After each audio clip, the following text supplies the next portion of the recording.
Hello everyone, this is our fifth video of data warehouse and business intelligence. In this video, we will discuss about data modeling in life cycle, conceptual data model, logical data model and physical data model. In previous video, we will discuss about operational data store versus data warehouse.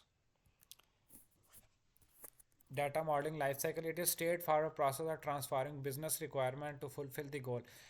कोई भी अगर हमने data ware house के लिए कोई ना कोई business होगा, उसकी बिजनेस रिक्वायरमेंट की गोल को फुलफिल करने के लिए डाटा को उस डाटा को स्टोर कैसे करेंगे, मेंटेन कैसे करेंगे, उस डाटा को एक्सेस कैसे करेंगे उस सिस्टम के अंदर, उसके लिए हम डाटा मॉडल को पहले क्रिएशन करते हैं. The objective of data model is to creation of data storage area for business information. सबसे पहले बिजनेस की रिक्वायरमेंट कोई ना कोई होगी, फिर लॉजिकल मॉडल सबसे पहले बनाएंगे, फिर फिजिकल मॉडल बनाएंगे, फिर हम डाटा को स्टोर कर देंगे storage area.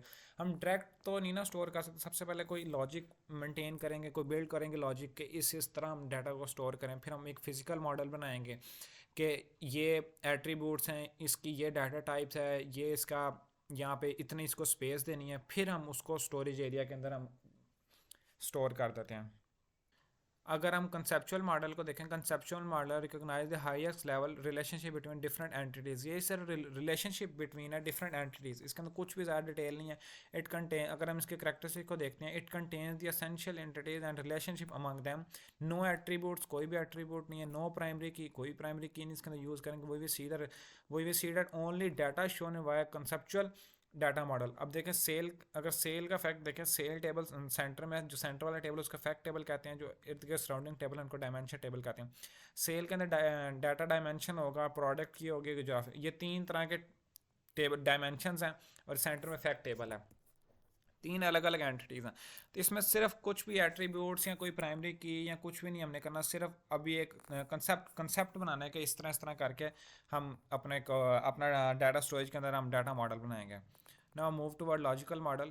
In context of data warehouse, logical model refer blueprint of structure relationship. इसके अंदर हम structure बनाते हैं, एक relationship बनाते हैं entity within the data warehouse environment. It provides the high level view of data organized and related support. अगर हम इसके this level deals with all entities, इसके अंदर all entities होती हैं, इस मॉडल के अंदर देर एट्रीब्यूट्स आते हैं और उनका रिलेशनशिप आता है. दी कॉन्स्ट्रेंट्स, हमने कौन कौन से कॉन्स्ट्रेंट्स लगाने हैं, उसके ऊपर इसके अंदर सिक्योरिटी देखी जाती है. All attribute for each entity are specified. हर एट्रीब्यूट, हर एंटिटी के लिए हर एक एट्रीब्यूट को स्पेसिफाई किया जाता है. प्राइमरी की, हर एक एंटिटी को प्राइमरी की दी जाती है, और जिनके साथ हमारा फॉरेन की का और प्राइमरी की का रिलेशनशिप होता है वो भी हम इसी मॉडल के अंदर आइडेंटिफाई करते हैं. अगर हम इसकी पिक्चर की तरफ मूव करें, अगर हम पिक्चर के अंदर देखें, amount centre table fact table हो गया, साइड पर डायमेंशन है उसकी, अमाउंट, सेल, प्रोडक्ट की, डाटा की, जियोग्राफिक की. अब उसके साथ ये सारी यहाँ पे फॉरेन की हैं, इर्द गिर्द उसके प्राइमरी की, प्रोडक्ट की पड़ी है वो प्राइमरी की, डेट की प्राइमरी की है, जियोग्राफिक की ये भी प्राइमरी की है. अब अगर हम एग्जांपल देखें, logical model for retail data warehouse entity might include table such as sale का टेबल है, प्रोडक्ट का है, कस्टमर का है, टाइम का. अगर हम डालें रिलेशनशिप बिटवीन एंटिटीज़, अगर हम डालें प्रोडक्ट की का रिलेशनशिप, यहाँ पे हम प्रोडक्ट की उधर भी है, वहाँ पे वो प्राइमरी की, सेंटर टेबल के अंदर वो फॉरेन की है. इसके इसी हम मॉडल के अंदर हम क्या क्या करते हैं, ऑल एंटिटीज़, उसके अलावा देर एट्रीब्यूट्स हैं रिलेशनशिप, उनके एट्रीब्यूट रिलेशनशिप. इस मॉडल के अंदर हम प्राइमरी की को आइडेंटिफाई करते हैं, हम इसके अंदर रेफरेंस है वो जो फॉरेन की हम उसको आइडेंटिफाई करते हैं. ऑल एट्रीब्यूट्स को इसके अंदर डिफाइन कर देते हैं कि ये इस एंटिटी के ये एट्रीब्यूट्स हैं, ये इसकी फॉरेन की है, ये प्राइमरी की है. तो लॉजिकल व्यू क्लियर हो गया. लॉजिकल व्यू क्या चीज़ है, ये एक ब्लू प्रिंट है, रिलेशनशिप है, स्ट्रक्चर है. हम किस तरह कौन कौन सी एंटिटी किस किस का रिलेट कर रही है, उसका व्यू क्या है, वो किस तरह क्या, उसका ब्लू प्रिंट क्या, स्ट्रक्चर क्या, रिलेशनशिप क्या है, वो सारा हम इस मॉडल के अंदर इस लॉजिकल मॉडल के अंदर देखते हैं. अब मूव टूवर्ड फिजिकल मॉडल. अगर फिजिकल मॉडल की बात की जाए, अब physical model refers to actual implementation and storage data within the underlying hardware and. अब हार्डवेयर के वो जो एक्चुअल इम्प्लीमेंटेशन करनी है हमने, उसके बाद स्टोर कैसे करना है डाटा को डाटा वेयर हाउस सिस्टम के अंदर, तो वो कैसे करना है हमने स्टोर. अगर हम इसकी डिटेल देखें तो data store file and folder, files कौन से फाइल के अंदर और कौन से फाइल एंड फोल्डर्स के अंदर डाटा ने स्टोर होना है. This level describe how data is store in data warehouse. Data ने स्टोर कैसे होना है डाटा वेयर हाउस के अंदर, ये हम इस मॉडल के अंदर देखते हैं. The internal level is concern, ये इंटरनल लेवल फिजिकल मॉडल है. Storage space allocation and data and indexes कौन कौन सा इंडेक्स देना है उसको, डाटा क्या है उसका, रिकॉर्ड की डिस्क्रिप्शन क्या है कि उसका साइज़ कितना देना है, डाटा की आइटम्स क्या हैं, और रिकॉर्ड की placement, data compression and data encryption techniques भी इसी मॉडल के अंदर, फिजिकल मॉडल के अंदर यूज़ हो रही होती हैं। लॉजिकल मॉडल फिजिकल मॉडल का डिफरेंस आपको पता चल गया ना।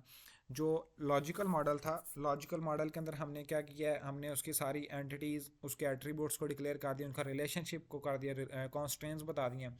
लेकिन जो फिजिकल मॉडल है, फिजिकल मॉडल है कि अब डाटा बेस या data warehouse, data marts, किस तरह इसके ऊपर स्टोर होना है डाटा ने, उसका साइज़ क्या होगा, वो कौन से फोल्डर में स्टोर होगा, कौन से फाइल में स्टोर होगा, किस वे में स्टोर होगा। या अगर हम लास्ट लाइन पढ़ें तो physical view deal with the technical expect of how data is store, index and access to storage level.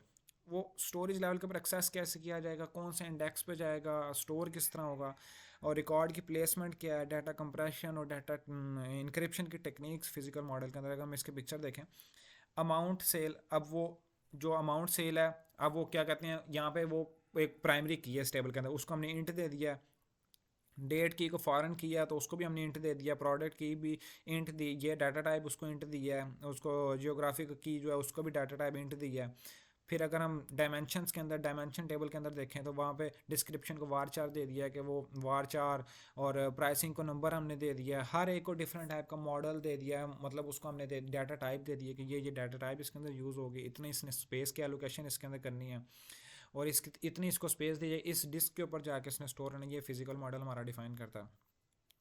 अगर हम करेक्टर से देखें इसकी फिजिकल मॉडल की स्टोरेज डिटेल, उसके अंदर स्टोरेज की सारी डिटेल आती है, specify how data is specific physically store and disk server and storage system, index and structure data, उसका इंडेक्स कौन सा होगा, डाटा का स्ट्रक्चर क्या होगा, पार्टीशनिंग करेंगे, डिस्ट्रीब्यूशन किस वे में करेंगे, डाटा के कंप्रेशन हम कैसे करेंगे, इनकोडिंग कैसे करेंगे, ये सारा कुछ फिजिकल मॉडल हमें डिस्क्राइब करता है।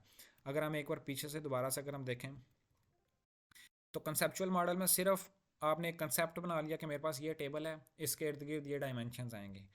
लॉजिकल मॉडल के अंदर आपने सारा उसको डिटेल से एक्सप्लेन किया कि ये इसके एंटिटीज़ हैं, ये एट्रीब्यूट्स हैं, ये इनका रिलेशनशिप है। अगर हम पिक्चर के अंदर देखें, अब डिटेल से हमने एक्सप्लेन किया ये इसके ये एंटिटी है, इसका ये एट्रीब्यूट है, और ये इनके साथ रिलेट कर रहे हैं, ये प्रोडक्ट की है, ये फॉरेन की है, हमने इसके अंदर कर दिया एक्सप्लेन।